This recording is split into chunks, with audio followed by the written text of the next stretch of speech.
So for those people in their 20s that are, want to set aside that 15%, obviously they want to do it in a tax efficient manner that minimizes taxes until retirement. So what type of strategies are available there? Well, first thing I'd say is that most people in that position don't have a tax problem. They have an income or a cash flow problem. Tax problems will come. Once you have a tax problem, you'll complain about taxes.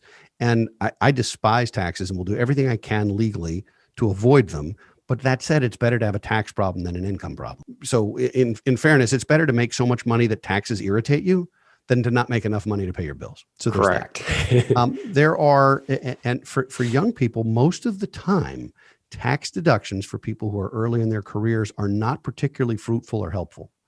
Because if you're in a modest tax bracket and you're putting money into an IRA or your 401k or whatever, and you're taking a tax deduction for those deposits, you're then going to grow the money for 40 or 50 years, and then you're going to pay taxes on what it's grown to become.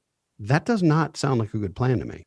Not only are you likely to be in a higher bracket if you've built real wealth, but the government's broke. So tax rates are not going down in this country or even in the States. The country can print money, which will cause other problems, inflation and the value of a dollar and all that. But states are broke and have to balance their budget. That means higher taxes. So there are 4 places where most Americans at any age just about can put money where it will never be taxed again.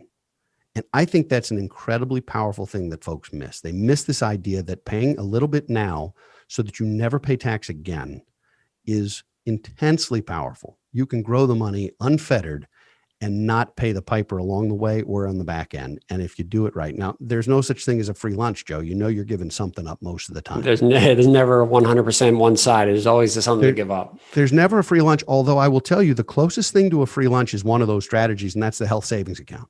The HSA is the single greatest tax tool ever invented, and people are using it wrong or don't understand it.